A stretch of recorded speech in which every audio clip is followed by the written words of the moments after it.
Tenarnya gara-gara dia bilang bahwa sebenarnya penyebab utama osteoporosis itu berasal dari susu sapi.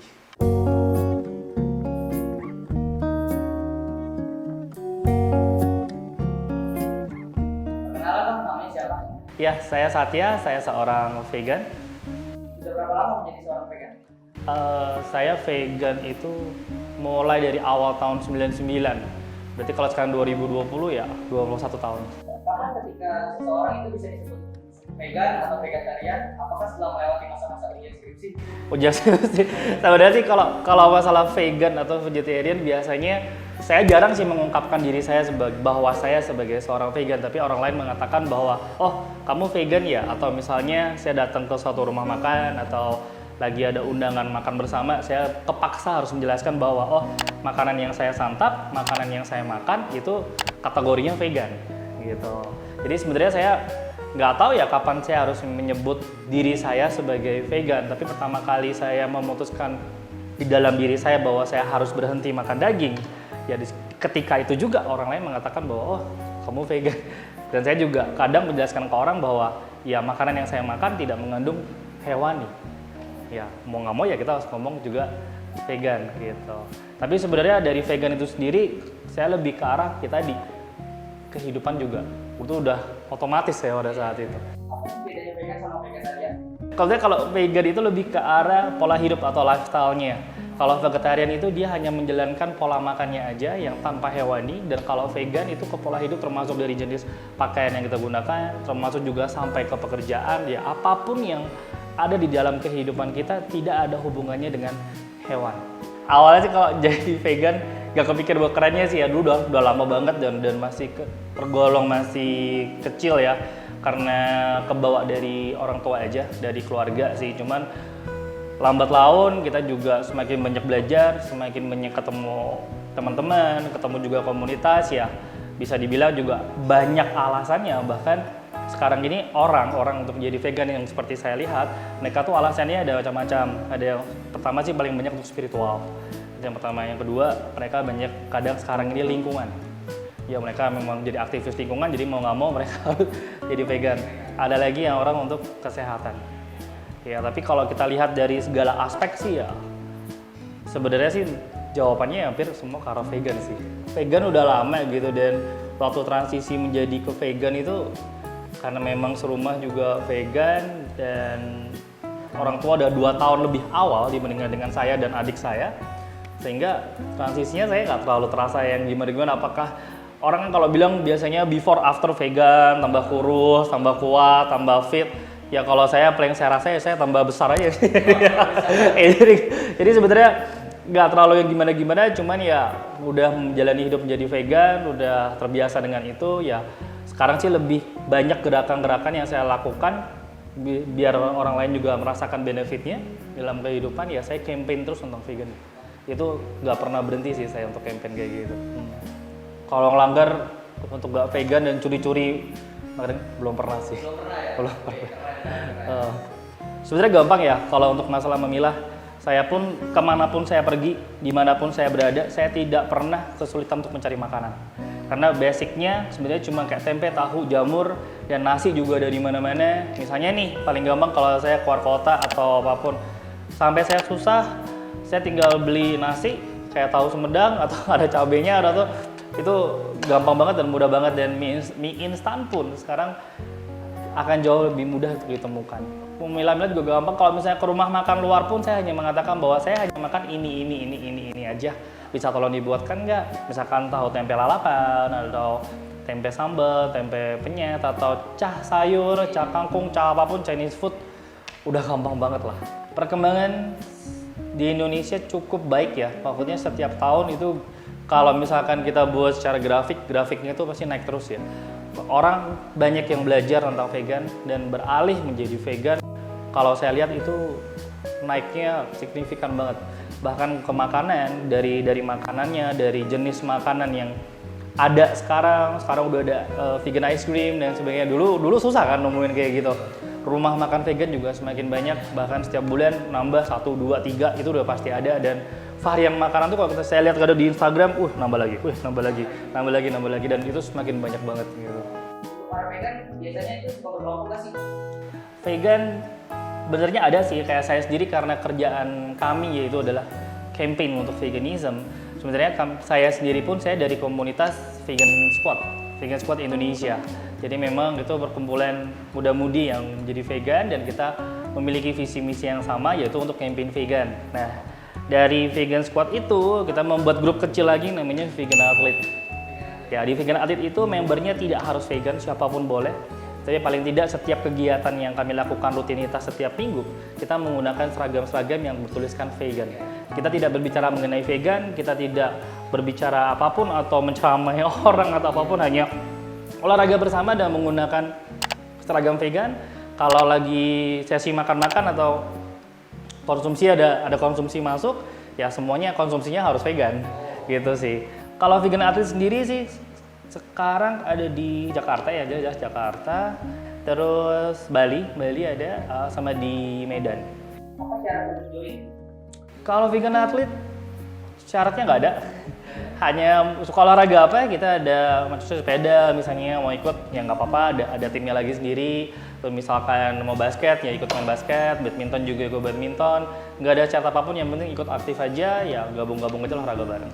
Oke, berikutnya kita mau kasih pertanyaan yang kritis nih. Ya, yang gimana? biasanya ditanya oleh yang orang bukan vegan. Jawabnya vegan aja ya. Jadi serem nih jadi tanya. Katanya orang vegan lebih pendek dan kurus dari memakan daging. Kita nggak apa-apa. Mitos kali ya.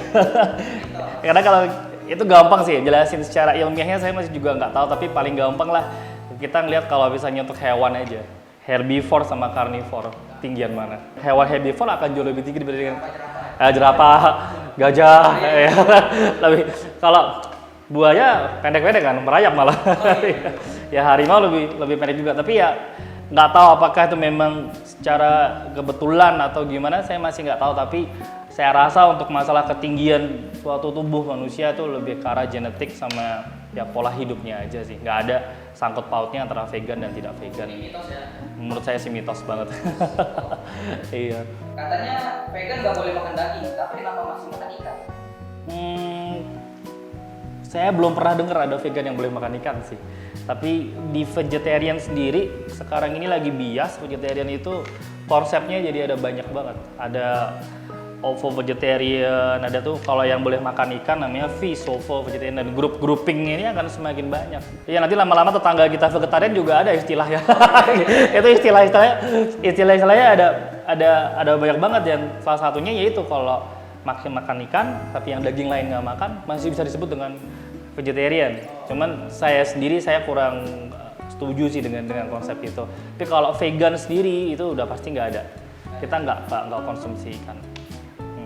Sering dengar gak sih para vegan mengatakan bahwa daging merugikan kesehatan, bukankah tumbuhan juga disemprot dengan pestisida, lalu bukan manusia bisa saja tetap makan daging dan tetap sehat?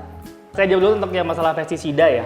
Sebenarnya saya pernah baca juga suatu artikel atau pengetahuan sebenarnya, nah ketika kita makan hewan itu kan memakan hasil pertanian yang disemprot pestisida juga kan, yang disemprot oleh bahan kimia untuk hama. Nah, sebenarnya unsur pestisidanya bila kita bandingkan dengan sayur yang belum dicuci pun, sayur yang belum dicuci ya, masih fresh, unsur pestisidanya di dalam daging itu 10 kalinya dibandingkan dengan sayur yang masih. Kalau untuk masalah sehat, saya rasa orang kalau sehat ya, dalam kategori sehat, makan hewaninya pasti di bawah 10%. Ya, pasti dia akan lebih banyak makan sayur, misalnya atlet dan sebagainya, mereka akan lebih cenderung ke arah vegetarian atau ke arah vegan. Tapi vegan juga ada lagi kategorinya kan, mereka vegan yang pola makannya nggak bagus pun ya hidupnya juga belum tentu sehat. Tapi mungkin kita bisa katakan itu lebih sehat dibandingkan dengan pemakan daging pada umumnya. Belum tentu orang yang vegan itu pasti sehat, tapi orang yang vegan itu cenderung akan lebih sehat dibandingkan dengan para mereka yang masih makan hewani. Tapi kalau dalam diri saya sendiri, konsep ya saya selalu ceritakan ke bro juga, ke mas-mas yang lainnya juga, saya selalu ceritakan kepada semua orang bahwa sebenarnya konsep kita itu adalah back to nature. Jadi semua yang kembali ke alam, ya disitulah sewajarnya kita hidup.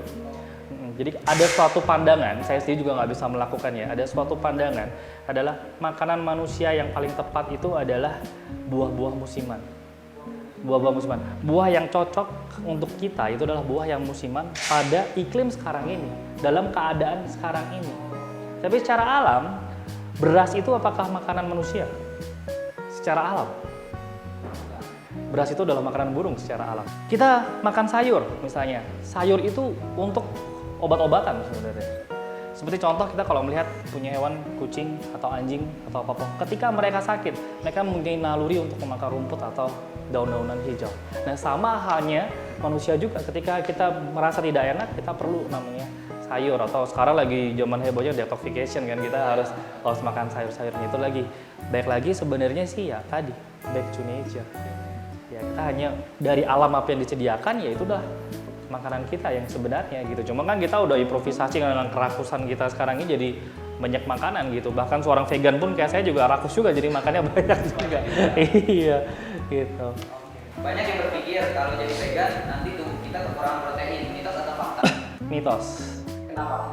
Karena sekarang ini ya sorry to say aja, banyak orang yang banyak punya patokan. Banyak patokannya itu adalah dengan ilmu gizi protein. Sekarang saya tanya, kenapa orang selalu memperhatikan ketika saya bilang bahwa saya adalah vegan? Orang itu refleksnya nanya, protein lu dapat dari mana? Bener gak? Nah, sekarang saya ingin bertanya juga, kamu kan belum vegan ya? Ya, bro belum vegan ya? Gue mau nanya, lu protein dapat dari mana selama ini? Ukur nggak protein yang di tiap hari di asupannya? Nggak pernah juga kan? Nggak pernah ngitung kan? Apakah kegiatan kamu seperti apa? Protein yang dibutuhkan seberapa banyak? Dan apakah benar saya udah mencukupi? Nah, mereka tidak pernah melihat ini, tapi kalau udah menjadi vegan kok harus melihat ini banget gitu loh. Sebenarnya kalau kita hidup biasa-biasa aja ya, bukan atlet, bukan orang yang olahragawan yang punya apa, ya misalkan saya tukang bangunan misalnya gitu. Nah, kan saya perlu energi fisik, itu perlu mungkin protein lebih atau karbo yang lebih untuk energi. Tapi kalau saya hanya office duduk-duduk aja, ya saya rasa sih nggak perlu sampai yang memperhatikan seperti itu ya. Dan protein itu sebenarnya ada di mana-mana juga kan. Ya banyak juga orang yang salah kaprah. Contoh paling gampang aja. Dulu tahun berapa ya? 2008 kalau nggak salah, ada buku yang cukup laris banget di Gramedia pada saat itu, adalah namanya bukunya adalah Miracle of Enzym. Yang nulis kalau nggak salah namanya Hiro Misinya. Kalau gitu tenarnya gara-gara dia bilang bahwa sebenarnya penyebab utama osteoporosis itu berasal dari susu sapi. Ya.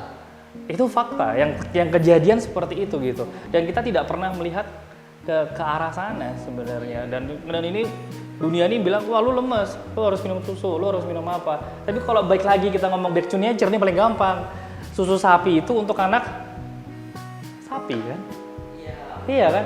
Yang jenis mamalia yang menyusui hingga tua, dan hingga nenek-nenek yang masih menyusui dan netek sama sapi hanya manusia aja. Iya kan? yang lainnya nggak ada gitu. Jadi kita lupakan tuh masalah protein, masalah kalsium dan sebagainya. Bahkan malah kita minum susu tuh kekurangan kalsium yang luar biasa. Orang hanya mengecek makanan atau apapun, daging atau susu atau makan di luarnya aja. Tapi apakah mereka melihat ketika masuk ke dalam tubuh ini terserap semuanya? Bahkan kita malah kehilangan. Terakhir nih, kasih satu atau dua kata untuk mendeskripsikan vegan. Ya, untuk semua viewers, apapun alasannya, entah untuk spiritual, untuk kesehatan, untuk lingkungan, apapun itu, beralihlah menjadi vegan segera. Karena benefitnya untuk lingkungan, untuk semua teman, semua kerabat, semua saudara sangat tinggi sekali. Mungkin itu sih saya bisa sampaikan. Oke, terima kasih atas waktunya Bro Satya. Ya, sama-sama Bro. Sehat selalu ya. Thank you. Oke.